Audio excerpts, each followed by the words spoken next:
দুনিয়াতে উলঙ্গ আইসি এই সাদা কাপড়টার জন্য, এই সাদা কাপড়টার জন্য আসছি দুনিয়াতে।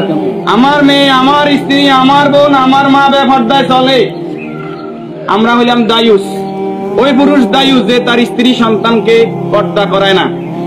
আপনি থাকতে আপনার স্ত্রী কিভাবে ফেরিওয়ালার সামনে যায় আলু ফ্রাইস কিনে, আপনি দেশে থাকতে, আপনি এলাকা থাকতে আপনার স্ত্রী কিভাবে মার্কেটিং করে যায়, এভাবে বাজার সদাই করে, আপনি পুরুষ কেন পর্দার ব্যাপারে সচেতন নয়? আপনার উপযুক্ত মেয়ে ওড়না ছাড়া ঘর থেকে বের হয় কিভাবে?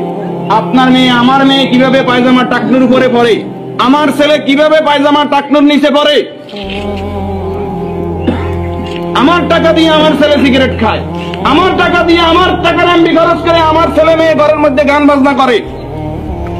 আপনি পুরুষ উদাসীন, আপনার খবর নাই। খোদার কসম, দায়ুস ওই পুরুষ যে পুরুষ তার পরিবারকে দিন শিক্ষা দেয় না, কোরআন শিক্ষা দেয় না, পর্দার কথা বলে না, আর দায়ুস জাহান্নামে যাবে।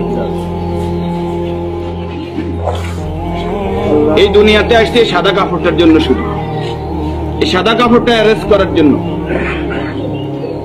কিন্তু এই সাদা কাপড়টাও নিজের টাকায় কিনা হয়, নিজের টাকায় কিনা হয়। আত্মীয় স্বজন কেউ না কেউ, আমরা অনেক সময় শুনছি যে 3.5 হাতের মালিক ছাড়া আমি ন, আমি নিজে 8-10টা কবর এইভাবে দিছি যে উনি যে জায়গা দেখাই গেছে এই জায়গার কবর দিন আর জায়গা দিছি আমাদের বাড়িতে।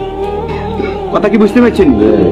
উনি যে জায়গা দেখাই গেছে ওই জায়গায় দিতে পারি নাই বিভিন্ন কারণে। ওই জায়গার মধ্যে হয়তো পুরান কবর পড়ছে, অথবা ওই জায়গার মধ্যে গর্ত বেশি, পানি হয়ে গেছে।